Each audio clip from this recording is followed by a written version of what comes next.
We will hear an address by His Excellency Matamela Cyril Ramaphosa, President of the Republic of South Africa. I request protocol to escort His Excellency and invite him to address the Assembly.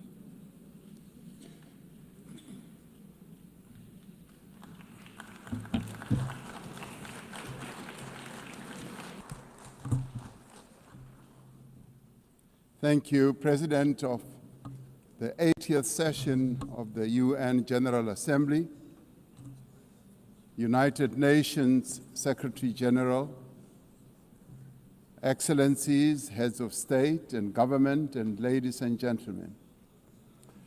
80 years ago, the United Nations was established to save succeeding generations of humanity from the scourge of war and to build a peaceful, prosperous, and just world arising from the devastation brought about by global conflict. Through the UN Charter, the nations of the world pledge to uphold peace, development, and human rights, which would be underpinned by international law. Now more than ever, we are called upon to uphold the values and advance the purpose of the United Nations. We are also called upon to advance cooperation and solidarity between nations. We are called upon to promote multilateralism and safeguard the institutions that enable it.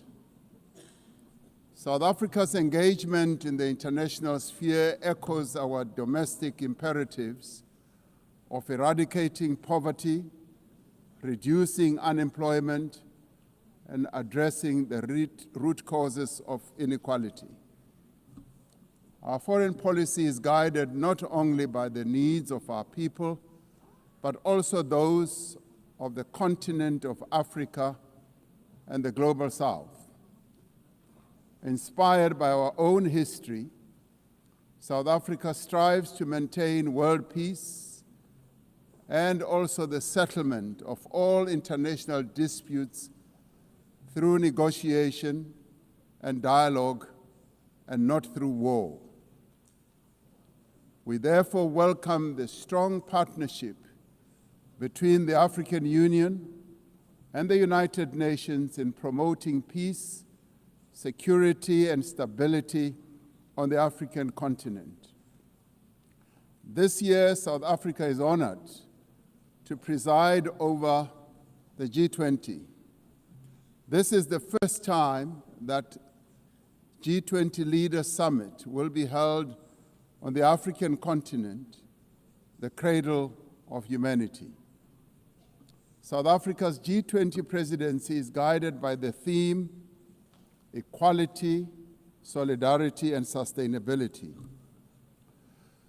To give full meaning to our theme of equality, solidarity, and sustainability, we have invited the G20 countries to join us in prioritizing the following areas.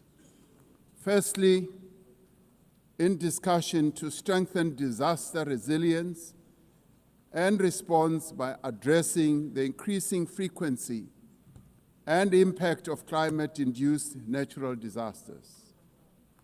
Secondly, to ensure that we have debt sustainability for low-income countries by crafting innovative ways to support countries to have low levels of debt to maintain economic stability.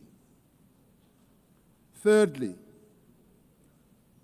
to discuss how to mobilize finance for a just energy transition by encouraging investments in renewable energy and sustainable technologies without foregoing what we would call baseload energy sources. Fourthly, by harnessing critical minerals for inclusive growth and sustainable development through the value addition processes, that is, beneficiation of these minerals at the source where the minerals are extracted, to foster the development of communities where these minerals are found. These priorities reflect South Africa's commitment to addressing global challenges and promoting inclusive growth and sustainable development. Our country's G20 presidency is a significant opportunity for South Africa to advocate for Africa's development agenda and to amplify African voices in global economic governance for a continent that is irreversibly on the rise. As member states of the United Nations, we have all adopted the Sustainable Development Goals. However, many of these goals remain elusive. There are many reasons that hold many countries back from fulfilling and implementing these development goals. Some of these reasons are lack of sufficient financial resources that can finance the advance that these countries need to make to fulfill those goals. Many countries with developing economies, especially in Africa and the global South, do not have adequate capital to finance their development goals. They are indebted and are paying much more on debt servicing than they do on health and education. In fact, these countries pay much more than countries in the North for their debt. Yet through global solidarity, by having fairer lending rules, especially for several of the global South countries, we can achieve our shared commitment.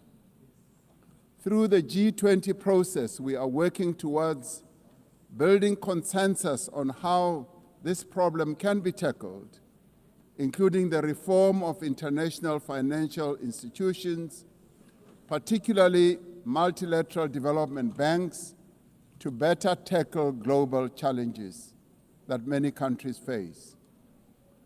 The multilateral trading system needs to be reformed as we reconfirm that the World Trade Organization remains the only multilateral body that is capable of managing differences and coordinating positions in global trade. Trade is one of the most important instruments to mobilize domestic resources for development. It is concerning that geopolitical shocks and unprecedented trade policy volatility are destabilizing the global economy and jeopardizing a critical source of development finance. In fact, trade is now being used as a weapon against a number of countries in the world. We must redouble our efforts to strengthen the link between trade and development. Unilateral trade practices and economic cohesion have a detrimental impact on many nations. This includes the economic embargo against Cuba, which has caused untold damage to the country's economy over the years. This unfair embargo must be lifted, and we want it lifted sooner rather than later.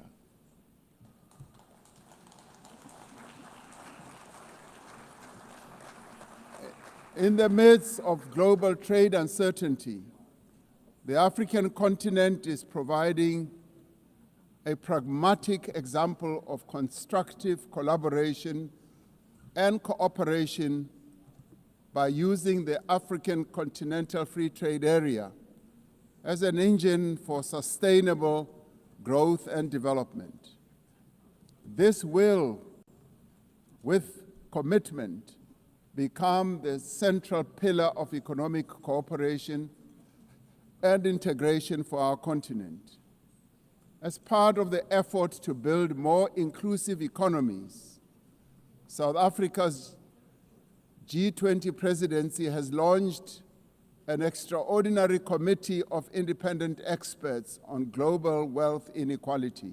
Stiglitz, a Nobel laureate, will deliver the first ever report on global inequality to G20 leaders when they meet in November in Johannesburg in South Africa.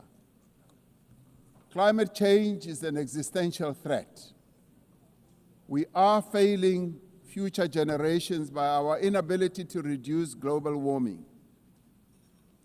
Climate change is reversing economic growth and development gains in many countries, especially in the global south. Although Africa carries the least responsibility for climate change, many countries on the continent of Africa experience much of its harshest effects.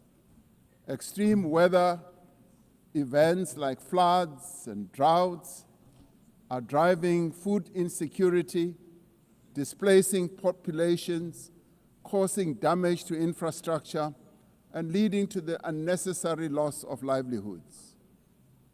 Member states must honor their undertakings and commitments in line with the guiding principle of common but differentiated responsibilities and respective capabilities.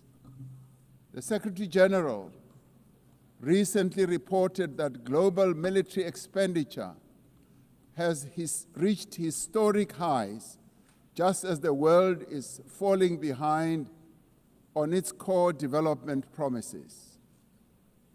We are building weapons when we should be building social infrastructure that advance the lives of our people. We are fighting wars that cause death and destruction when we should be fighting poverty and developing the livelihoods of vulnerable people. We must act decisively to silence all the guns everywhere to realize the goal of sustainable development and global peace.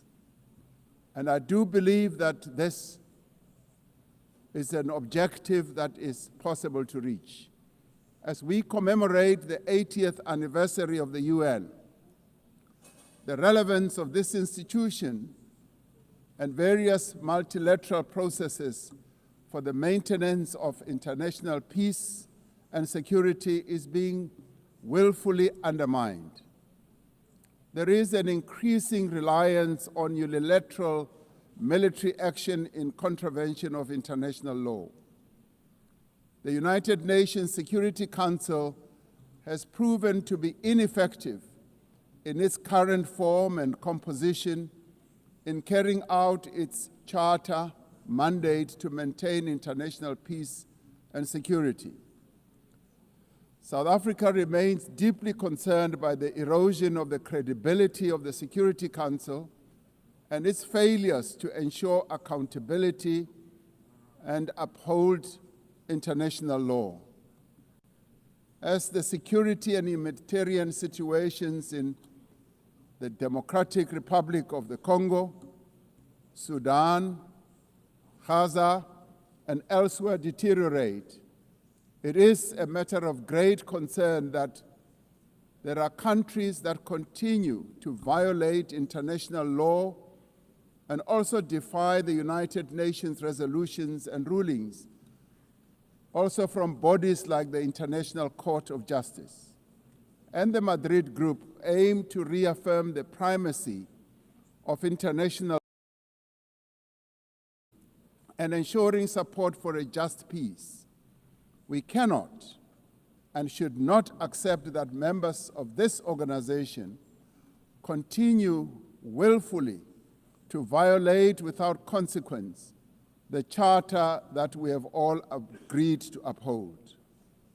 Therefore, as nations that have pledged to uphold the UN Charter, we have the ultimate responsibility to ensure and protect the rights of the Palestinian people to self-determination, consistent with the case that South Africa brought before the International Court of Justice. There is growing global consensus. There is growing global consensus that Israel is committing genocide in Gaza. Just last week, the United Nations Independent International Commission of Inquiry found that Israel is responsible for the commission of genocide in Gaza.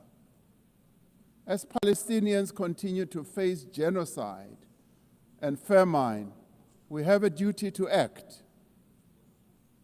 South Africa has acted in the interest of saving lives by insisting that the International Court of Justice should make a ruling that indeed genocide is being committed in Gaza and that it should stop. And we stand here to say it must stop.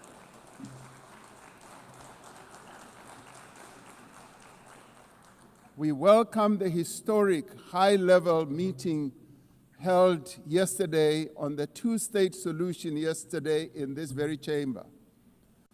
This reflects the determination of the global majority, a global majority that now stands at 142 and more countries, that Palestinians deserve a peaceful state alongside a peaceful Israel. Many nations in the world are calling for that, and that is the voice that we believe that Israel should heed, and those powerful nations that can make a two-state solution viable and possible and implementable should act in that regard. The long overdue announcement by increasing number of countries to recognize the state of Palestine is testament to this determination. We have a responsibility as the member states of the United Nations to reaffirm the right also of self-determination of the people of Western Sahara.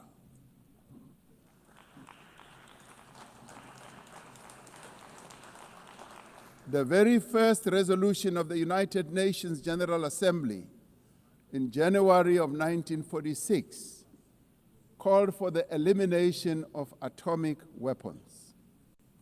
The resolution was passed shortly after the catastrophic use of atomic bombs on Hiroshima and Nagasaki that killed thousands of people. Decades later, we have not made significant progress in the fulfillment of the commitment to nuclear disarmament. In 2026, next year, South Africa will be presiding over the first review conference of the Treaty on the Prohibition of Nuclear Weapons. This treaty reaffirms that there is no greater assurance of non-proliferation than the complete prohibition of nuclear weapons. I was glad to hear that a number of leaders stood here to speak against nuclear weapons and the use thereof. This year we celebrate the 30th anniversary of the Beijing Declaration and Platform for Action as a roadmap for the achievement of gender equality, the empowerment of the women and girls of the world. South Africa reaffirms its unwavering commitment to the empowerment of women and their full, equal, and meaningful participation in all spheres of life. Yes, we would support also the election of a female Secretary General of the United Nations. The Beijing conference milestone reminds us of our shared responsibility to advance human rights, dignity, and justice for all. We are all equal, men and women, and there is no reason that we continue to hold the women of the world backwards. The right to development must be central to the policies and operational activities of the United Nations and its specialized agencies, programs, as well as funds. It must be at the core of the policies and strategies of the international financial and multilateral trading systems. As we celebrate 80 years of the United Nations, we must seize the opportunity to build a better United Nations for the next 80 years. What is needed now is a stronger and more capable United Nations.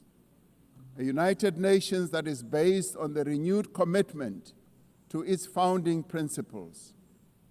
We must invigorate the negotiations on the Security Council reform at the intergovernmental negotiations in the General Assembly, including by initiating text-based negotiations. The Security Council must be accountable. It must also be representative. It must be democratic and effective in executing its mandate. We can no longer accept that a large portion of the world's population is not represented in the United Nations Security Council. My own continent, Africa, home to 1.4 billion people, as well as South America, are not represented in the United Nations Security Council. This is unjust, this is unacceptable, and it must end. We want representation in the Security Council. We look forward to working with the Secretary General on the UN 80 initiative to ensure that our organization works more effectively and efficiently. Mandates given by member states must be implemented, and the necessary structural changes and program realignment must be implemented across the UN system. In the face of the decrease in funding to the United Nations to fulfill its mandate, the UN 80 initiative is important to maintain the integrity of the multilateral system and to uphold international law. Lastly, I am reminded that our collective membership of the United Nations is our shared humanity in action. The United Nations at 80 compels us to reflect on our collective achievements and to chart a way forward, building an organization that is able to address our common challenges. We must rise to the occasion and do our utmost together to ensure the political, economic, and social freedom of all humanity. We must reaffirm that freedom is indivisible and that the denial of the rights of one person diminishes the freedom of all of us. We must reaffirm the equal dignity and worth of every person and must therefore leave no one behind and no country behind. I thank you. On behalf of the Assembly, I wish to thank the President of the Republic of South Africa.